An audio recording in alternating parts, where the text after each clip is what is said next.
স্বাগত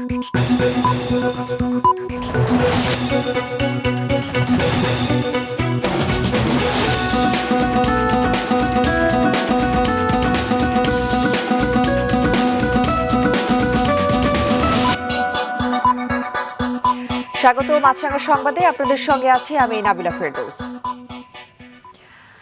যথাযথ মর্যাদায় সারা দেশে পালন করা হচ্ছে জুলাই শহীদ দিবস। এ উপলক্ষে পালিত হচ্ছে রাষ্ট্রীয় শোক।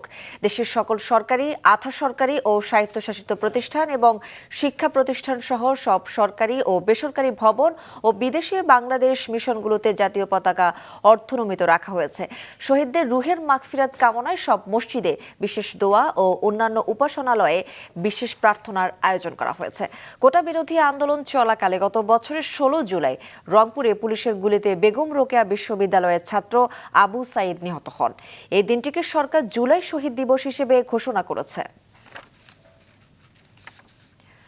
কবর জিয়ারত সহ নানা কর্মসূচির মধ্য দিয়ে রংপুরে পালিত হচ্ছে শহীদ আবু সাইদের প্রথম মৃত্যুবার্ষিকী ও জুলাই শহীদ দিবস।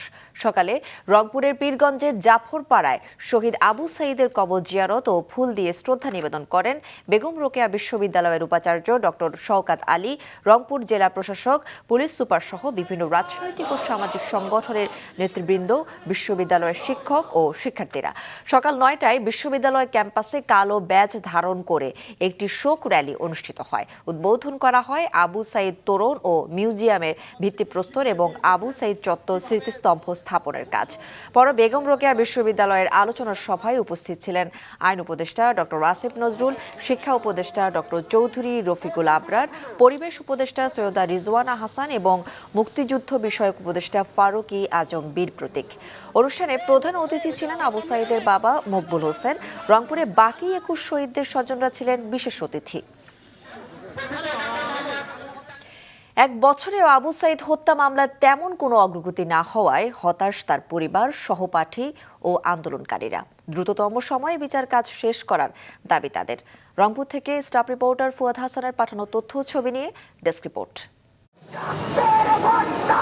গত বছরের 16 জুলাই বৈষম্য বিরোধী আন্দোলনে পুরো দেশ যখন উত্তাল, সেই সময় রংপুরে বেগম রোকেয়া বিশ্ববিদ্যালয়ের শিক্ষার্থীদের আন্দোলন চলাকালে পুলিশের গুলিতে নিহত হন আবু সাইদ। তার মৃত্যুর পর বৈষম্য বিরোধী আন্দোলন রূপ নেয় গণ অভ্যুত্থানে। এক বছরও এই হত্যাকাণ্ডের বিচার প্রক্রিয়া ত্বরান্বিত না হয় হতাশ আবু সাইদের পরিবার।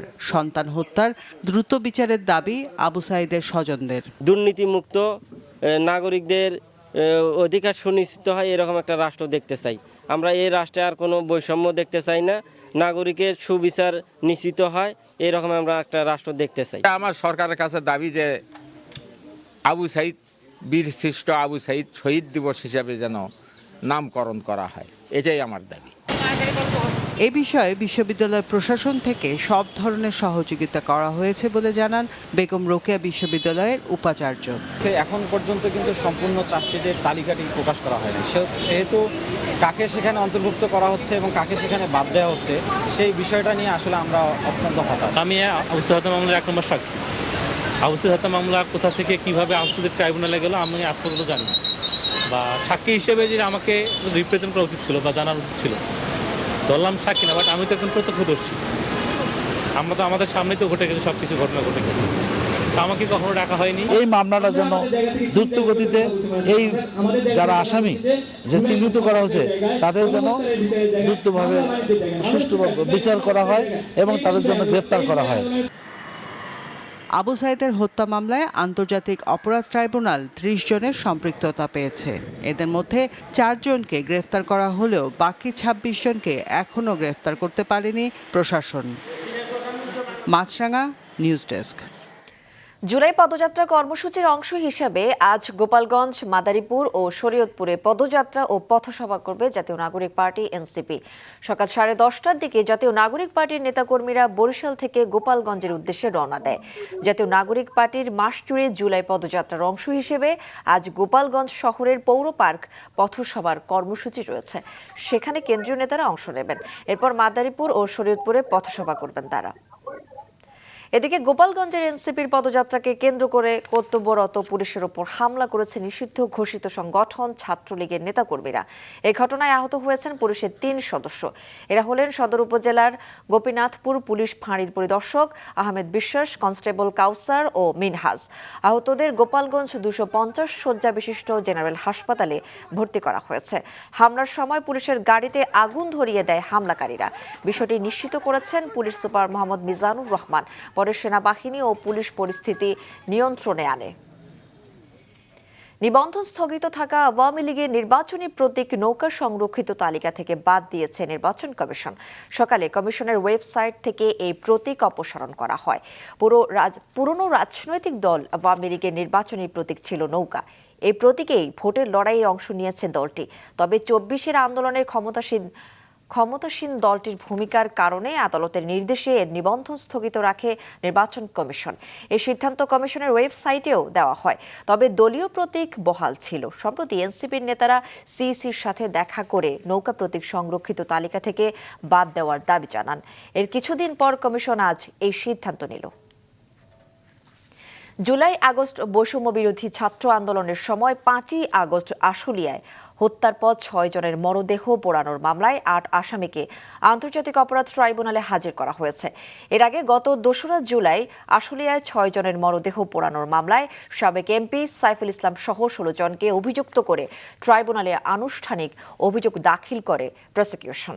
আজ এই মামলায় পলাতক ঢাকা 19 আসনের সাবেক এমপি সাইফুল ইসলাম সহ 8 জনকে হাজির হতে পত্রিকায় বিজ্ঞপ্তি দেওয়ার বিষয়ে শুনানির দিন ধার্য রয়েছে। এই মামলায় গ্রেফতার সাবেক পুলিশ কর্মকর্তা আব্দুল্লাহ হিল কাফি, শহীদুল ইসলাম, তৎকালীন ওসি AFM সায়েদ, ডিবি পরিদর্শক মোহাম্মদ আরাফাত হোসেন, SI মালিক ও কনস্টেবল মুকুল সহ 8 জনকে সকালে ট্রাইব্যুনালে হাজির করা হয়। এদিকে মুক্তিযুদ্ধকালে মানবতা বিরোধী অপরাধের দায়ে মৃত্যুদণ্ডাদেশের রায়ের বিরুদ্ধে ব্রাহ্মণবাড়িয়ার আখাউড়ার মোবারক হোসেনের আপিলের শুনানি চলছে হাইকোর্টে। বৃষ্টি কমায় রাজধানীর বাজারে কমেছে সব ধরনের সবজির দাম। কারণ বাজার থেকে বাজার দর সরাসরি জানাচ্ছেন স্টাফ রিপোর্টার একরামুল ইসলাম খান। একরাম, বাজার পরিস্থিতি কেমন দেখছেন?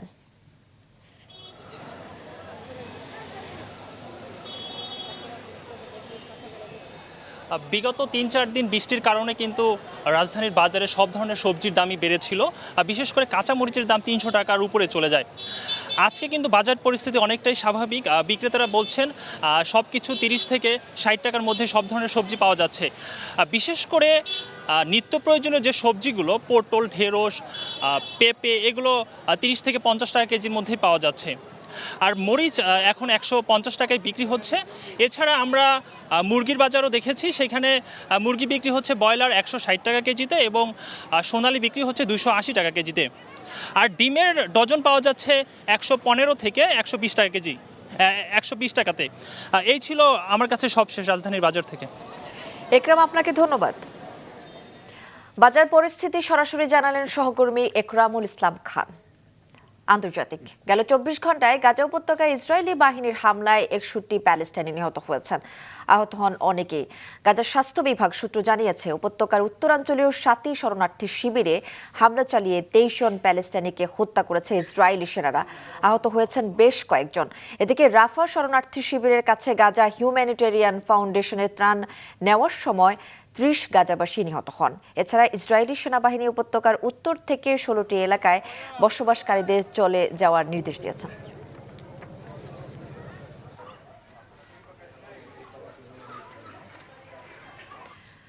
খেলার খবর, শ্রীলঙ্কার বিপক্ষে সিরিজ নির্ধারণী তৃতীয় ও শেষ টি-20তে আজ সন্ধ্যায় মাঠে নামছে বাংলাদেশ। কলম্বোর প্রেমাদাসা স্টেডিয়ামে ম্যাচটি শুরু হবে বাংলাদেশ সময় সন্ধ্যা 7:30টায়।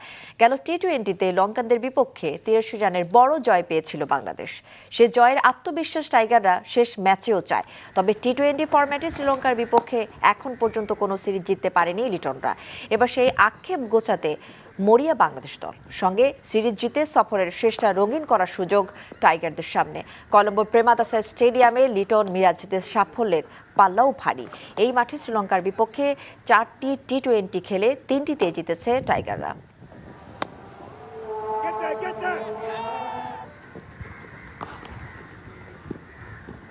এ ছিল এখনকার মতো। ফেসবুকে আপডেট পেতে ভিজিট করুন মাছরাঙা টেলিভিশনের পেজে, ইউটিউব চ্যানেলেও দেখতে পারেন আমাদের সংবাদ, প্রতিবেদন ও অনুষ্ঠান। আমাদের পরবর্তী সংবাদ দুপুর 2টায় দেখার আমন্ত্রণ রইল।